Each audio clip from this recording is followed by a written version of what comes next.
Le révérend l'a dit, effectivement, Ishar a pour but l'établissement et le rétablissement de l'ordre prophétique dans les familles. Il y a bien un modèle institué par Dieu, il y a bien un modèle béni par Dieu, il y a bien un modèle qui marche selon Dieu et par Dieu. Et c'est pour ça que le diable veut déstabiliser au maximum la famille et l'ossature du mariage. C'est clair, parce que le diable veut faire croire aux gens qu'en fait c'est une chimère, c'est un leurre, c'est un mensonge. C'est-à-dire on vous dit pas tout, c'est pas vrai. C'est pour ça qu'on a eu maintenant à entendre des femmes qui vont en mariage à qui on dit courage, sois fortifié, ça va être chaud. Oui, ça va être chaud. Ça va être chaud parce que c'est deux personnes imparfaites qui se mettent ensemble et qui doivent s'imbriquer, qui doivent faire des expériences. Il faut qu'il y ait des chocs, des situations qui vont amener à se polir l'un par rapport à l'autre jusqu'à ce que tout puisse fonctionner normalement. Et Dieu est fidèle. Mais nous, tu vas répéter après moi, nous relèverons ce défi. Et nous allons prouver au monde que ce que Dieu a dit est vrai. Oui. C'est une grâce donc, comme je disais, de parler de ce sujet en ce jour qui marque nos 20 ans de mariage. Effectivement, le mariage est le fondement de la famille. Et cette famille, selon Dieu, est composée d'un homme, d'une femme et des enfants. Le père, la mère et les enfants. Pas deux hommes et les enfants, pas deux femmes et les enfants, parce que je ne sais même pas s'il faut dire et les enfants. Parce que et les enfants, là, c'est les enfants de qui? C'est les enfants d'autrui qu'on récupère pour en faire ses enfants, pour donner l'impression qu'on peut quand même constituer une famille avec deux sexes identiques. C'est pas possible, c'est pas le plan de Dieu et ça ne marchera jamais. L'ordre dans le mariage, c'est le père, le chef de famille. Le chef de famille, c'est incontestable. Ça n'a rien à voir avec les concepts. Non, ça c'était avant, le temps a évolué, le monde a changé. Non, le monde n'a pas changé. Le diable veut nous faire croire que les temps ont changé, mais c'est des cycles qui reviennent les uns après les autres, après des saisons. Il n'y a rien de nouveau sur la terre. Ce que Dieu a dit reste vrai et s'établit jusque dans l'éternité. Et il dit que le chef de la famille, c'est l'homme. Donc s'il y a une femme qui est à côté d'un homme, dit que le chef, c'est l'homme. Oui, souvent, il y a des phrases qui paraissent difficiles. Quand c'est même lourd comme ça dans ta bouche, si tu sens que c'est lourd, ça veut dire que pendant Isha, on va casser tout ce qui rend ça lourd pour que ça puisse être fluide et que tu puisses sourire et dire oui chérie, oui mon chef, oui mon Seigneur. Sans se dire, si je fais ça pendant 2 jours, je suis foutu. Non, le faire de bon cœur parce qu'on sait que tout va bien et qu'on est dans le plan de Dieu.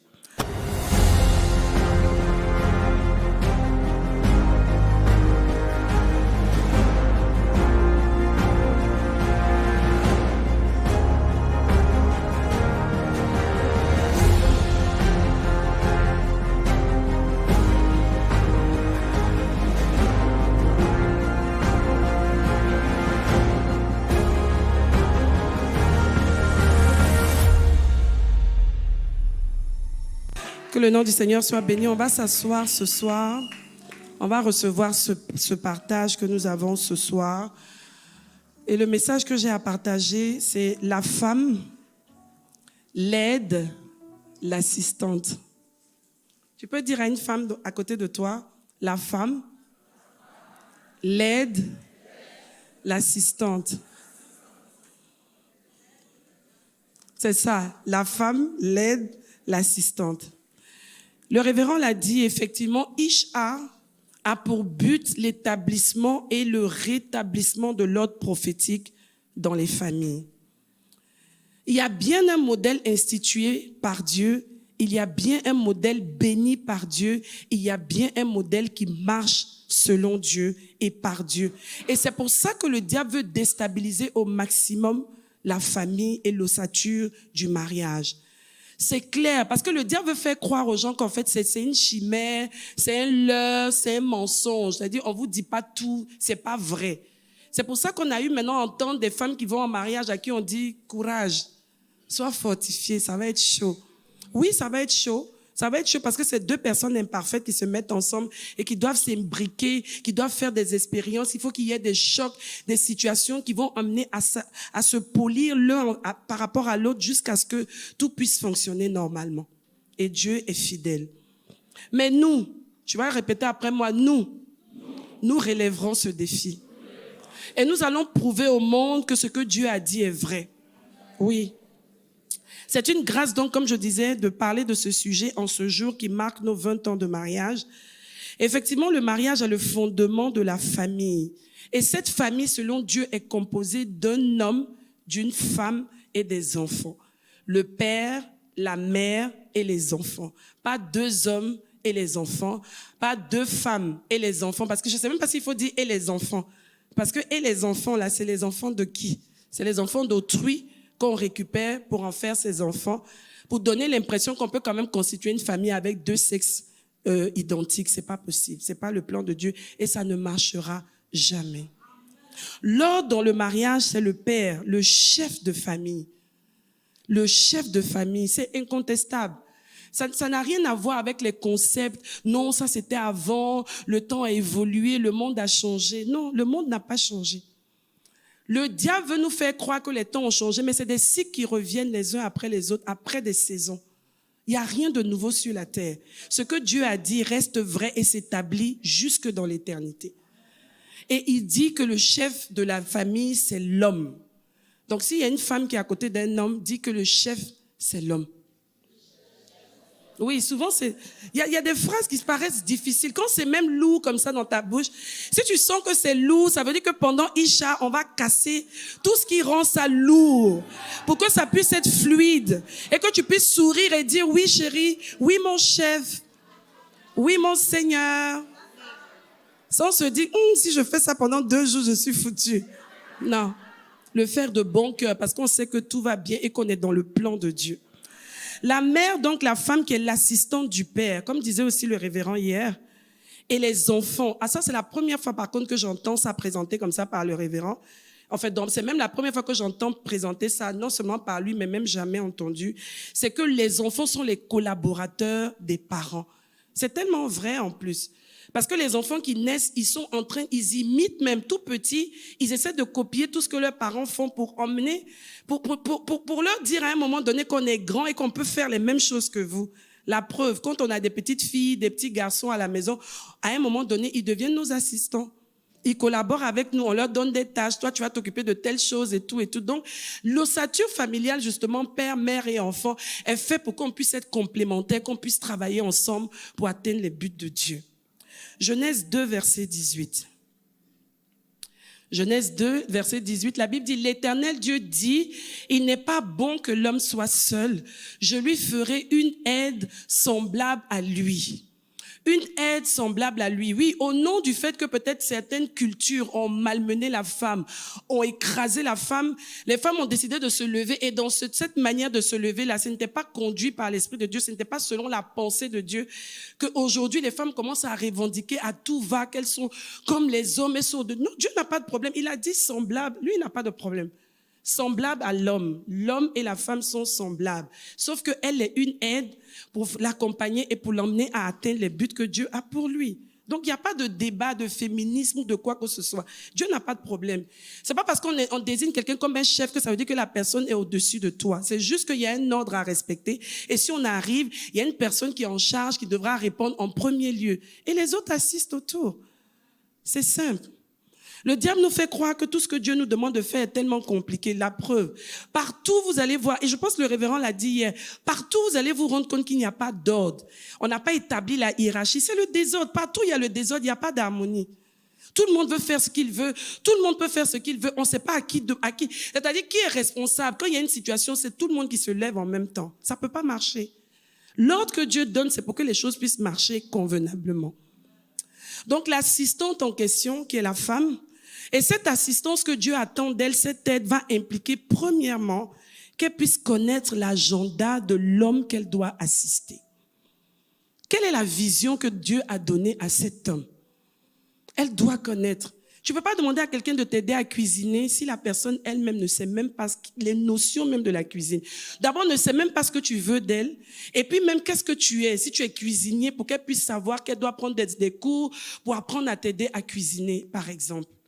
Donc, chaque femme a besoin de connaître l'agenda de l'homme. Et ça, je parle vraiment à nos jeunes, à ceux qui sont même pas encore entrés dans le mariage. C'est pas juste parce qu'elle est belle. C'est pas juste parce qu'il est beau. Oh, vraiment, je sens que c'est mon type d'homme. Non, ton type d'homme, ça peut pas s'arrêter au physique. Il faut aller plus loin que ça.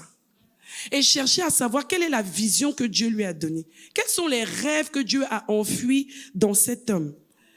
Quel est le but que cet homme doit atteindre dans la vie? Pas à l'instant, pas dans 2 mois, pas dans 3 mois, pas dans 5 mois, pas dans 1 an, mais dans la vie, toute la vie.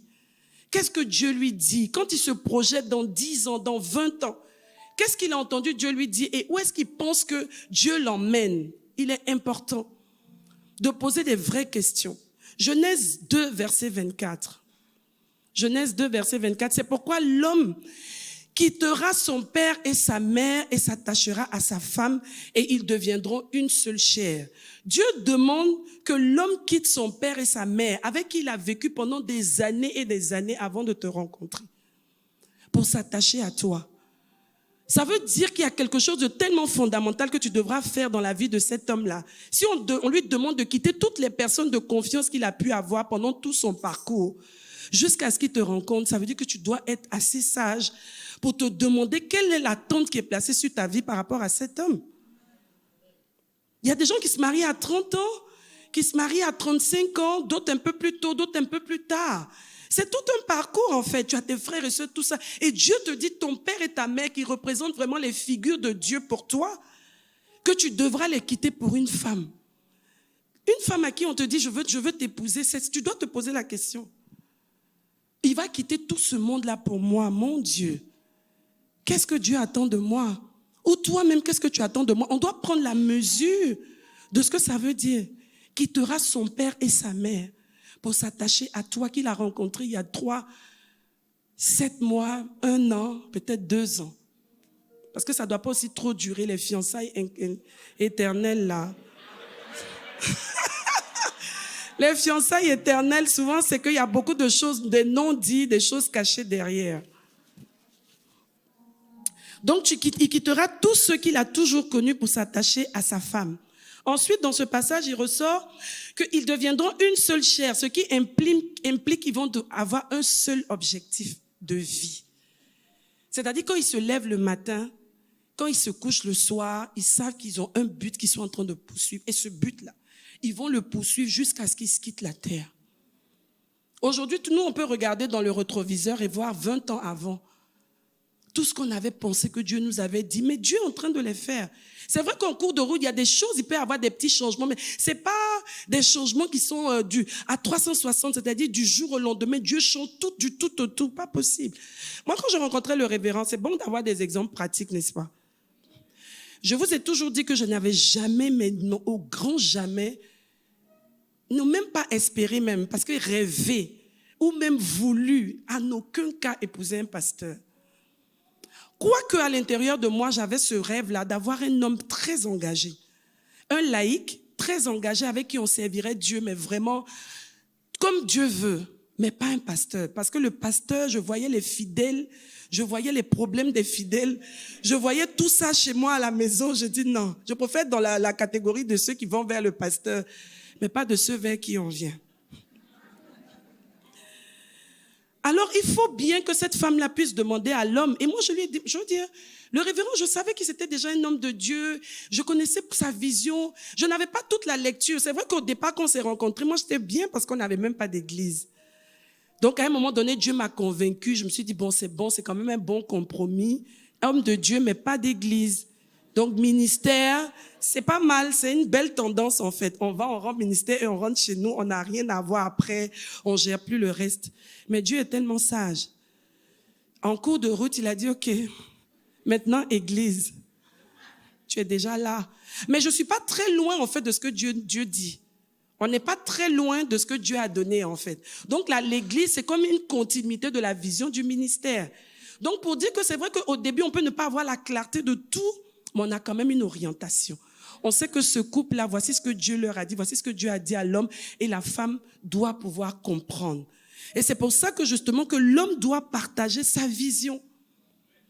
Un homme vient vers toi, un jeune homme vient vers toi, demande-lui. Il y a des gens qui te disent, oui, moi-même je ne sais pas comment expliquer, mais Dieu m'a montré. Non. Il faut que tu arrives à expliquer, il faut que tu arrives à partager, il faut que tu arrives à communiquer. Et si c'est un homme qui ne parle pas, toi, la femme, à qui on dit qu'il doit abandonner tout pour s'attacher à toi, tu dois poser des questions. C'est quoi ton rêve? Même s'il ne comprend pas les termes, peut-être appel et tout ça. Quoique là encore, il doit avoir problème. C'est quoi tes rêves? Quand tu te projettes, tu penses à quoi? Qu'est-ce que Dieu te dit? Et la femme doit poser des questions. Beaucoup d'hommes aujourd'hui, quand ils veulent se marier, ils sont pressés généralement parce qu'il y a les pulsions sexuelles, ils ont envie d'avoir une femme juste pour avoir quelqu'un la nuit dans son lit. Mais ça ne s'arrête pas à ça. C'est pour ça qu'il y a tellement de divorces dans nos églises, parce que les gens se marient juste pour le sexe en fait. Ils n'ont pas droit au sexe en dehors du mariage. Donc ils s'arrangent pour créer un canevas tout de suite, pam, pouf, et puis on est mariés. On ne se pose pas les vraies questions en fait. Oui, ou alors au nom de la pression familiale, ou au nom de tout ce qu'il peut y avoir justement comme besoin professionnel pour avoir une certaine promotion, un certain avancement professionnel en fait. Donc c'est pas des bonnes raisons pour se marier. On se marie pour un but. On se marie pour poursuivre un objectif. Et cet objectif, c'est un objectif de vie. C'est un objectif qui est permanent. C'est un objectif qu'on poursuit jusqu'à ce qu'un s'en aille en fait. Donc, ce n'est pas quelque chose qu'on regarde à court terme. C'est pour ça que j'ai bien aimé quand le révérend disait hier, Dieu est tellement sage qu'il permettra que cette femme-là, si c'est pour son corps que tu l'as épousée, ce corps-là va se flétrir. Oui, qu'elle va faire ce premier bébé. Mais en même temps, quand tu vois le bébé, tu supportes. Tu dis, bon, c'est quand même à cause du bébé que les choses sont en train de devenir comme elles sont. Mais ça veut dire que tu passes à autre chose. Parce que même quand l'enfant arrive, c'est d'autres objectifs, c'est d'autres projections qu'il faut faire. Et Dieu est sage. Donc, il faut que nous nous posions les bonnes questions, surtout nos jeunes gens dans le Seigneur, s'il vous plaît. S'il vous plaît, posez les bonnes questions. Pas tu gagnes combien? Et non, tu gagnes combien, c'est important, c'est vrai, mais qu'est-ce que tu projettes dans ta vie? Qu'est-ce que Dieu t'a dit? Moi, je ne peux pas venir aider quelqu'un qui ne sait pas où il va. Et il faut que je puisse savoir si ce que tu me dis correspond aussi à des aspirations que Dieu a mis dans mon cœur. Quand je t'écoute parler de ce que Dieu te dit, il faut que ça crée quelque chose à l'intérieur de moi qui dise que oui, à tel endroit, ça répond. Ça répond parce que comme le révérend disait, forcément, il y aura des compromis.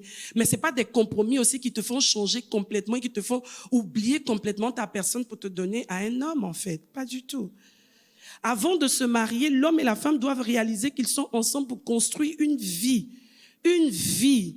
Et aujourd'hui, je pense qu'on a beaucoup oublié cette notion-là. On se marie pour la vie. On se marie pour la vie. On ne se marie pas pour être ensemble quand tout va bien. On se marie pour la vie. J'ai l'habitude de donner cet exemple-là. Quand tu mets ton enfant au monde, tu sais que tu l'as mis au monde pour la vie. Vrai. Aucune femme ne se dit, je te mets au monde, si tu te déranges, je t'abandonne. Ou je te vends. Ou je te donne aux voisins. Non, aucune. C'est la même pensée qu'on doit avoir pour le mariage. Je me suis engagée dans cette affaire, je vais jusqu'au bout. Ça ne va pas être facile, mais on va s'en sortir. Quand le bébé naît, tu sais que ça ne va pas être facile. Parfois, les premières nuits te montrent que ça va être un caractère compliqué à gérer. Il y a des nuits blanches, il y a plein de choses. Mais tu es engagé, tu sais que c'est ton enfant et tu as la responsabilité d'aller jusqu'au bout de ce contrat et de cet engagement que tu as pris. Donc, il est important donc de communiquer sur un objectif de vie qui doit être clairement défini. Échanger sans tabou. Il y a des personnes qui commencent à leur demander, mais toi, Dieu te dit quoi? Et puis on te demande, tu dis, mais lui là, c'est quoi sa vision? Non, chaque fois que je lui parle de ça, il s'énerve. Mais il s'énerve pourquoi? Non, il ne doit pas avoir de tabou. Parle-moi, dis-moi. Non, quand les gens... Et puis c'est pas pendant les fiançailles, c'est là où il faut être lucide. Et puis c'est là où il faut aller. Quand tu sens que quelque chose met mal à l'aise, fonce dessus. Insiste. Parce qu'on est sûrement en train peut-être de te cacher quelque chose que tu vas découvrir dans le mariage. Mais nous les seuls, oh non, c'est pas grave pour le moment, comme le fer est chaud, il faut le battre. Et tu as vu pourtant des alertes que Dieu t'a données, des situations sur lesquelles quand tu poses des questions claires, il n'arrive pas à te donner de réponse. Ou même, tu te rends compte même qu'il essaie de trouver des... Non, il faut confronter. Parce que ça va te retrouver en fait. Ça va te rattraper qu'on le veut. La majorité d'entre nous, il y a des situations pour lesquelles on s'est retrouvé dans des problèmes parce qu'on a vu ces situations, mais on s'est dit non, si je veux trop m'attarder dessus, il va me laisser. Mais qui te laisse? C'est mieux qu'il te laisse maintenant pour que tu vives un mariage vrai, un mariage divin avec la bonne personne que de te faire avoir et de rentrer toi-même dans un piège que tu auras creusé toi-même. C'est ça. Et puis après, poursuivre les pasteurs. Non, il faut prier pour nous. Non, le pasteur ne nous suit pas comme il faut. Non. Toi-même, le Saint-Esprit à l'intérieur de toi, tu as voulu te suivre dans les fiançailles, tu as refusé. Qu'est-ce qu'on peut faire? L'homme doit partager bien plus. Il doit inculquer sa vision à sa femme. Le mot inculquer est bien choisi parce que inculquer, c'est faire entrer quelque chose dans l'esprit d'une façon durable et profonde. Inculquer, c'est-à-dire que la dame, quand elle se lève, elle ne peut pas dire dans 2 ans, non, tu ne m'avais pas dit ça, non, je t'avais dit ça. Et j'avais bien insisté pour te dire, voici ce que Dieu me met à cœur. Donc si demain le monsieur te dit, oui, le Seigneur m'appelle à aller à Korogo par rapport au missionnaire que je suis, tu ne peux pas te plaindre pour dire, non, moi j'avais toujours voulu vivre à Abidjan. Non. Parce qu'il t'avait déjà dit que je suis missionnaire. Tu vas aller dans les dictionnaires ou même tu lui demandes, missionnaire, ça veut dire quoi? Missionnaire, c'est quelqu'un à qui Dieu donne des missions qui peuvent être délocalisées à tout moment. Inculquer, faire entendre dans l'esprit d'une façon durable et profonde. L'homme doit inculquer sa vision à la femme. Et si tu te rends compte que ça passe pas, cher frère, cher jeune frère ou monsieur, n'insiste pas. Ça veut dire que Dieu te donne déjà des alertes pour te dire ça va pas passer. Qu'elle sache clairement les rêves que l'homme poursuit. Et ainsi, avec la conviction divine et l'amour, la cote que la femme est justement, elle trouvera la capacité de s'adapter, de s'ajuster et de donner entièrement ce qu'elle est, ce qu'elle a justement comme requis en fait pour être l'aide qu'il faut. Elle pourra te le donner pour que tu puisses construire cette vision que Dieu t'a donnée. Et que cette vision-là devienne plus ta vision à toi, mais qu'elle devienne une vision commune. Et que vous puissiez la poursuivre ensemble. Parfois, les gens me disent, oui, mais quand on te voit regarder le révérend pendant qu'il prêche, on sent de l'admiration et tout ça. Je ne comprends pas pourquoi ça ne devrait pas être comme ça, en fait. Parce que tu es engagé avec quelqu'un, vous êtes en train de poursuivre la vision. Ce que je vois aujourd'hui, c'est le résultat justement de convictions que Dieu a placées dans son cœur et auxquelles moi j'ai adhéré. Et on voit les résultats, mais je dois être fière. Naturellement. Je veux un programme. La dernière fois, on était au lancement de Lève-toi Cameroun. On a juste commencé à projeter les différents Lève-toi depuis le début. Les larmes ont commencé à couler de mes yeux. En fait, ce que je réalisais, c'est que voici, Seigneur, ce que tu attendais de nous, en fait. Quand on s'est rencontrés il y a 20 ans, on n'avait même pas idée. On savait que Dieu nous appelait à le servir. Mais jusqu'où et comment? Voici ça, en fait. Et c'est même pas encore terminé. C'est normal. Parce que tu peux pas être une femme, tu es avec un homme, et dès que lui est en train de faire ce à quoi Dieu l'a appelé, qui est censé être Dieu vous a appelé, et toi, ça te dérange. Tu es mal à l'aise. Si tu es mal à l'aise, ça veut dire que jusque-là, ça va pas. Parce que tu dois adhérer. Ton fils, quand tu vas à l'école, par exemple, que ton enfant a une prestation, mais tu es tellement fier. Pendant qu'il passe, tu dis, c'est mon petit. C'est mon fils. Naturellement. Si on est en train de travailler ensemble pour atteindre des objectifs, on doit s'encourager mutuellement. Avant que je ne vienne prêcher, comme le révérend disait, c'est tellement bien, quand vous nous voyez souvent, il me dit, bon, ok, quand tu vas aller, c'est quoi ton message? Des fois, tu vas être là, le Saint-Esprit va te dire, mais est-ce qu'il a besoin, toi aussi tu as appelé? Est-ce qu'il a besoin de te demander c'est quoi ton message? Toi aussi tu vas aller, il va découvrir ça là-bas. Non. Mais on partage ensemble. Quand lui, il doit prêcher, il partage avec moi. Donc, il n'y a pas de raison que je vienne là jouer les machins. De toute façon, l'autel-ci, c'est lui qui a été appelé. Le don principal, c'est lui. Donc, si Dieu m'a greffé, que Dieu me demande de l'aider, de l'assister, c'est pas à moi de venir jouer les intéressantes. Non. Je l'écoute. Parfois même, tu as prié, tu as eu une piste. Et puis, il te dit, ok, c'est très bien, ma chérie. Mais je pense que Dieu veut que on aille plutôt sur cette autre piste. Je peux me dire, non, mais attends, le temple de la foi, là, c'est nous tous. Moi-même, je participe aussi, je suis à 50% dedans aussi. Non, c'est pas comme ça. C'est pour ça que vous voyez des fausses rivalités à la tête de certaines églises, de certaines institutions, de certaines choses. Parce que les gens n'ont pas compris qu'ils sont un couple, ils sont une paire. C'est une combinaison qui doit marcher ensemble, en fait. Normal. C'est pour ça que si tu as un problème avec lui aussi, tu as un problème avec moi. Il y a des gens qui sont à l'église, ils viennent, ils veulent... Non, tu sais, le révérend... Mais non, en fait, je vais quand même essayer de t'expliquer, de comprendre. Mais si tu as vraiment radicalement un problème avec lui, tu as un problème avec moi. Ça ne peut pas être autrement, en fait.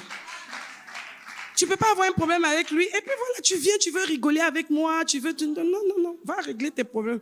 C'est pas lui que je te connais. D'un mois, je ne voulais pas l'église. C'est parce qu'il a cet appel. C'est parce qu'il y a cet appel sur sa vie qu'on s'est retrouvé au temple. Je prie, je fais tout ce qu'il faut selon ce que Dieu me demande. Mais s'il y a quelque chose, va régler. Ne me mets pas au milieu de cette histoire. Yes, I will do. Donc la nuance qu'il faut déjà saisir, c'est que la femme ne vient pas aussi dans le mariage pour que sa vie s'arrête là. Non. Parce que pendant longtemps aussi, c'est ce qu'on a cru comprendre. Bon, ok, tu entres dans la vision du monsieur, quel que soit quoi, toi, tu dois tout faire pour entrer dedans, t'adapter et tout. Non, tu dois quand même recevoir du Seigneur qu'il y a quelque chose que tu dois faire, mais qui doit t'emmener toi aussi à t'épanouir. Tu dois avoir ta place. Et si Dieu vous met ensemble, c'est pas pour que tu sois complètement détruite. C'est pour que tu viennes être une aide et qu'en apportant cette aide, toi-même, tu puisses t'épanouir et atteindre les objectifs que Dieu a placés dans ta vie. Non, ça ne s'arrête pas seulement là. La femme vient pour un mariage. Vous voyez quand on dit ces deux couleurs-là marient bien ensemble. Ça veut dire que ces couleurs-là s'associent bien ensemble.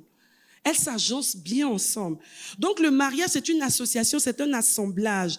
Et la femme aussi doit retrouver ses rêves dans ceux de son mari, de façon à ce que les deux puissent poursuivre leur carrière.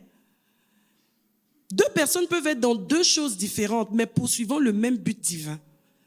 Tout en pouvant jouer le rôle qu'elle doit jouer complètement sans problème, pourvu qu'elle connaisse les limites, l'espace et tout ce que Dieu a mis en elle pour qu'elle puisse accompagner son mari. Beaucoup de personnes ont des visions et souvent même ne permettent même pas à l'autre d'exister. Ce n'est pas normal. Il faut de la complémentarité. Dis après moi, complémentarité. Il faut éviter aussi les choix par défaut. Parce que les réalités vont vous rattraper. Moi, je n'ai jamais voulu... Tu as peut-être une femme, tu te dis, moi, j'aurais jamais voulu épouser un militaire. Mais bon, comme j'ai déjà 40 ans, c'est un militaire vraiment qui est vraiment chaud maintenant pour m'épouser. Et tu te mets avec le militaire, alors que tu sais que les aspirations que Dieu a mis dans ton cœur, pour la personne, le profil que tu as, ça peut pas aller, en fait. Fais attention. Beaucoup de femmes de nos jours aussi font des choix par défaut. Faire un choix par défaut, c'est-à-dire, c'est pas, tu sens à l'intérieur de toi, le Saint-Esprit même te convainc que ce n'est pas le prototype qu'il te faut, mais comme tu peux plus attendre, tu te lances. Et tu te dis, on va gérer. Ça sera pas facile. Et ça sera même pas évident. Oui. Donc, c'est pour justement ces raisons-là que le préalable, c'est qu'au départ, l'aide que tu dois devenir doit poser les bonnes questions. L'aide doit correspondre à ce qui est requis, d'où l'importance de la communication. On doit communiquer. Et même cette communication doit continuer même après le mariage. On continue de parler. On continue de se faire comprendre. À un moment donné, si la femme n'arrive plus à suivre, on s'arrête et on continue de parler. On prie. On demande au Seigneur d'apporter la révélation nécessaire pour avancer. Et cette communication-là, c'est elle qui va vous conduire jusqu'au bout. Aujourd'hui, le révérend et moi, on a atteint un niveau où parfois même, il n'a même pas besoin de parler. Juste quand il me regarde, je sais que là, je dois aller à gauche, je dois aller à droite, je dois éteindre la lumière, je dois faire ceci. C'est même pas que ce soit forcément, parce que quand je dis ça, il y en a qui vont dire oui, non. C'est fait tellement gentiment et tellement soft que tu te rends compte tout de suite que les choses se mettent en place les unes après les autres. Des choses pour lesquelles avant j'avais du mal à comprendre. Où il fallait, comme il disait, il y a des nuits de discussion, de débat, d'échange, jusqu'à un capitule. Aujourd'hui, c'est des choses qui coulent. Parce qu'il y a eu des frottements. Et parce qu'on a laissé le Saint-Esprit justement travailler aussi à l'intérieur de nous. Mais en communiquant, il faut parler. Il faut dire à l'autre qu'à tel niveau, j'arrive plus à suivre. Je comprends pas où est-ce qu'on va. Aide-moi. C'est pas juste que bon, que même si je comprends pas maintenant, comme il a un peu plus d'argent, s'il m'achète les sacs, il m'achète tout ce qu'il faut, c'est pas grave, qu'il aille lui-même faire ce qu'il a à faire. Non. Tu dois être une femme qui apporte à un homme une plus-value. Quand on regarde ton entrée dans la vie de quelqu'un, d'un homme, on doit pouvoir dire vraiment, c'est Dieu qui a donné cette femme-là au monsieur pour son bien-être, l'emmener à vivre mieux. Et pour ça, la femme, elle doit justement avoir la capacité d'observer. Qu'est-ce qu'il n'aime pas? Qu'est-ce qu'il aime? Comment est-ce que je dois emmener la vie, le vécu quotidien à s'améliorer? Quels sont justement les efforts que je dois faire, les concessions, la flexibilité que je dois manifester pour qu'on vive encore mieux à l'intérieur de notre maison? C'est très important que chacune d'entre nous, justement, se dise, je veux que cet homme-là vive mieux. Et il faut que, justement, je prenne ça comme un défi personnel, un challenge divin d'emmener cet homme-là à être la meilleure version que Dieu a voulu qu'il soit. Au nom de Jésus. C'est ça. La poursuite de la vision commune va impliquer des concessions. Et la femme, elle est emmenée justement par le côté flexible, comme elle est sortie de la côte, à avoir cette capacité-là de ne pas être aussi rigide, en fait, à pouvoir elle-même, tu vois, se détendre, se déplacer, c'est-à-dire aller dans un sens ou dans un autre, juste pour que les choses aillent bien et qu'il y ait une certaine harmonie dans la maison. Oui, parce que c'est la femme sage qui bâtit sa maison. La Bible dit que c'est la femme sage qui bâtit sa maison. Donc une maison est bâtie par la sagesse d'une femme. Le mariage, justement, est un endroit, la Bible dit, Proverbe 18, verset 22, celui qui trouve une femme trouve le bonheur. C'est une grâce qu'il obtient de Dieu. Mais pour qu'il obtienne cette grâce, il faut que cette femme collabore. Et pour que cette femme collabore, il faut que ce soit une femme de prière, une femme qui a une communion avec Dieu. C'est dans cette communion avec Dieu que Dieu va te faire comprendre les choses qui te paraissent difficiles. C'est dans ta communion avec le Seigneur que le Saint-Esprit va te dire, laisse tomber. Ça t'enlèvera pas une dent en plus, ça t'enlèvera rien. Ça va au contraire améliorer ton vécu. Et parfois, tu te rends compte qu'il y a des stratégies que le Saint-Esprit t'a données qui, pour toi, au début, te paraissaient difficiles à mettre en application, mais qui ont donné des résultats incroyables. Vrai ou faux? Juste des petites stratégies. Parce que Dieu connaît, le Saint-Esprit connaît le profil exact de ton homme. Et ce profil-là, il est singulier, il est unique. Donc, arrêtez-moi, non, le mari de l'autre ne fait pas ça. Non, c'est le mari de l'autre. Toi, ton mari, il est spécifique. Il a sa personnalité, il a son unicité. Et le Saint-Esprit seul a la capacité de te donner les stratégies qu'il faut pour le type précis qu'il est. Non, mais tu vois pas le mari de l'autre, comment il se comporte, non. Le mari de l'autre, c'est le mari de l'autre. Ton mari, c'est ton mari. Quand tu le prenais, c'était pas en comparaison avec le mari de l'autre. Donc, tu assumes jusqu'au bout. Une vraie communion avec Dieu est une femme de prière. Une femme qui prend du plaisir à s'identifier à la parole de Dieu, même quand cela semble difficile. C'est ce que Dieu dit, je vais le faire. Parfois, tu es là, tu discutes, et le Saint-Esprit te dit, mais toi, tu veux quoi? Calme-toi. Fais ce qu'il te demande. Saint-Esprit, toi aussi. Il faut lui parler aussi. Dites non. C'est à toi que je parle. Fais ce qu'il a dit.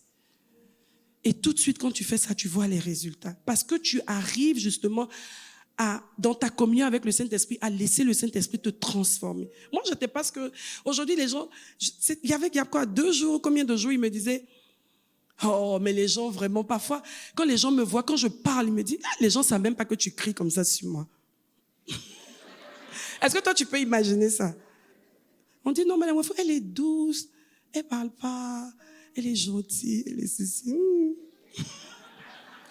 Je n'étais pas forcément comme ça. Et puis, je suis même pas vraiment... Je suis en train d'être meilleure, d'être une bonne âme, par la grâce de Dieu. Mais je travaille. Et les challenges que j'ai dans ma vie, quand j'ai été confrontée à certaines choses qui m'ont amené à me cogner la tête, m'ont ramené tout de suite à me mettre sous sous la maîtrise du Saint-Esprit, le laisser être mon professeur pour mon cas spécifique, pour que je m'en sorte. Aujourd'hui, c'est bien beau de dire, après 20 ans, oh, c'est magnifique, c'est un beau couple. Il y a des gens qui te disent, bon, on vous aime beaucoup. Ah ben oui, vous nous aimez beaucoup, mais c'est pas sûr que vous auriez aimé aussi toutes les veilles et toutes les difficultés qu'on a eues à traverser, mais c'est un parcours. Mais par la prière, la femme doit être patiente. Elle doit être flexible et elle doit être patiente, exercer la patience par rapport à son conjoint, sachant que quel que soit ce qu'il y a, sa confiance en Dieu aidera à régler le problème. Et c'est là que je veux m'arrêter. De la même manière, vous voyez, à la fin d'une vie, quand tu regardes l'homme qui prend de l'âge et tu regardes la femme, c'est comme si la femme devient la mère de l'homme. Elle s'en occupe. Quand je dis la mère, c'est-à-dire sur tous les plans de la prise en charge extérieure. C'est de ça que je parle. Parce que l'homme a toujours sa responsabilité. Mais au fond, quand vous regardez, c'est pour ça que pour moi, la majorité des hommes à un certain âge, si la femme part, c'est difficile qu'ils s'en sortent. Je dis ça souvent, j'ai ce petit débat là avec le révérend. Je lui dis, non, il me dit, oui, non, mais l'homme, il va s'en sortir. Je dis, oui, il va s'en sortir. Ça sera difficile. C'est la femme qui sait qu'à telle heure, lui-même, quand je l'appelle, est-ce que tu as mangé? Des fois, comme il sait que c'est ça que je veux dire, il fait comme s'il n'entend pas. Tu as mangé. Parce que depuis tu me parles de ton parcours de la journée, il est 17h. À quel moment tu as mangé? Je vais manger. Et il sait que quand je vais rappeler, c'est pour ça. Donc il est obligé d'aller manger. C'est ça. À un moment donné, la femme, par sa patience et par sa capacité à jouer le rôle qu'elle doit jouer, elle devient extraordinaire dans les mains de Dieu pour atteindre les buts qu'il veut atteindre dans la vie de l'homme, auprès de qui il a rattaché, en donnant à cet homme-là de libérer toute sa famille, pas libérer, de se détacher un temps soit peu de sa famille pour s'attacher à cette femme. Si vous voyez ma belle-mère aujourd'hui, et vous voyez qu'on s'entend comme on s'entend, elle habite chez moi en fait, depuis pratiquement 1 an. Elle me voit vivre. Le fait d'être à la maison pouvait l'emmener aussi à se dire, ah tiens, j'ai pensé que cette fille-là, elle était truc, mais quand je vis avec elle, je me rends compte qu'elle mène la vie dure. C'est parce que son fils est à l'aise. C'est son fils, hein? Non, c'est son chéri, en fait. Et parmi ses enfants, c'est vraiment, je pense, l'un de ses enfants qu'elle aime le plus. Donc, ce qui me donne de la cote auprès d'elle, c'est parce qu'elle me voit en train quand même de faire des efforts pour que son fils se sente bien.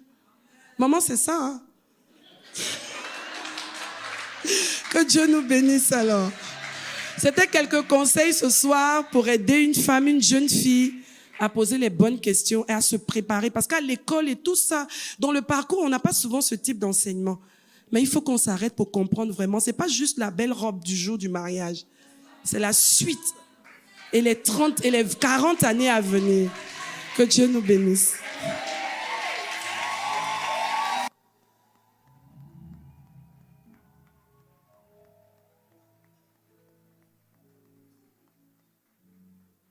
Gloire à Dieu. On va prier ce soir. On va prier ce soir. Ça dit, ça concerne et les couples en devenir et même les couples qui vivent. Parce que jusqu'à aujourd'hui, cet enseignement, c'est des choses qu'on continue d'appliquer. Et ça ne veut pas dire que ça sera toujours évident. Mais le Saint-Esprit va toujours nous emmener à nous en sortir. Donc, premier sujet de prière ce soir.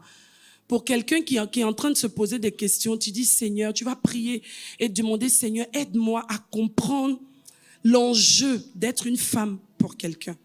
Et même si que tu sois une femme en devenir, une femme mariée en devenir, ou même si tu es déjà une femme mariée, prie et dis, Seigneur, peut-être que jusqu'à 20 ans de mariage, il y a encore des choses que j'ai pas compris. Aide-moi, aide-moi, aide-moi. Prie le Seigneur ce soir. Parce qu'il a dit que notre Dieu, il a dit qu'il est celui qui nous apporte le secours. Et le Saint-Esprit a dit qu'il vient nous conduire dans toute la vérité. Laquelle vérité? La vérité de notre destinée. Prions le Seigneur ce soir. Prie de tout cœur, dans toute sincérité, vraiment. On n'est pas juste ici pour écouter des messages, mais on est là pour être transformé. J'ai parlé de l'établissement et du rétablissement, justement, du modèle divin, prophétique de la famille. Père, ce soir, nous voulons prier. Nous voulons nous recommander à la grâce de Dieu et demander, Seigneur, que tu emmènes chacun d'entre nous à avoir une plus grande conscience de l'amplitude, du poids du mot femme, être la femme de. Beaucoup de personnes se marient pas forcément pour de bonnes raisons. Et on voit les résultats. Seigneur, ce soir, nous voulons prier que tu aides chacune d'entre nous à être une aide, à être une assistante, à être vraiment la femme que tu veux. Que chacune d'entre nous puisse jouer le rôle pour lequel, justement, tu l'as rattaché à un homme. Que nous ne soyons pas des caries dans la bouche, dans les dents de nos hommes, mais que nous soyons des grâces, des bénédictions pour les accompagner, afin qu'ils atteignent le but, qu'ils atteignent l'objectif au nom suprême de Jésus. Tu vas prier ce soir et tu vas demander au Saint-Esprit de te donner les stratégies. Lui dit, Saint-Esprit, je veux collaborer avec toi. C'est toi qui peux me donner les stratégies. C'est toi qui connais la spécificité de mon homme. Je ne veux pas aller chercher les conseils forcément chez la voisine. Non, je ne veux plus ça. Je veux écouter la parole de Dieu et trouver dans les principes divins la stratégie que je dois mettre en marche pour mon couple. On va prier ce soir. C'est très important. Le Saint-Esprit est venu pas seulement pour des choses spectaculaires, je veux dire les guérisons et toutes ces choses. Gloire à Dieu, les délivrances. Mais il vient aussi à l'intérieur de nous pour nous donner des stratégies. C'est un fin stratège, le Saint-Esprit. Prions le Seigneur ce soir, vraiment. Saint-Esprit de Dieu, aide chacune d'entre nous. C'est tellement beau de se laisser conduire par toi. Ça facilite tellement la vie. C'est tellement pratique, mais vraiment pratique, quand on se laisse conduire par toi. Et souvent, dans les situations de mariage, dans les situations de couple, On ne pense pas forcément à toi. On veut aller chercher des expériences passées. On veut aller prendre des avis autour de nous. Et pourtant, tu es à l'intérieur de nous pour nous donner des solutions idoines, des solutions sur mesure. Nous voulons prier ce soir que tu aides chacun d'entre nous. Tu vas lever ta main droite. Que tu sois un homme ou une femme, tu parleras au nom de ta femme, sûrement. Et tu vas répéter, Père, je te rends grâce pour la femme que tu m'as donnée. Ou la femme que tu me donneras. Je te bénis parce que je sais que en tant que femme, tu donnes à chacune d'entre nous la capacité, les moyens de nous en sortir dans chacun de nos couples, afin qu'au travers de nos foyers, le monde réalise que ta parole est vraie et que nous ne soyons pas un sujet de raillerie, mais bien au contraire, que nous encouragions par notre qualité de vie tous ceux qui aspirent à vivre la famille selon le plan de Dieu, à le vivre parfaitement et pleinement au nom suprême de Jésus. Amen, amen, amen.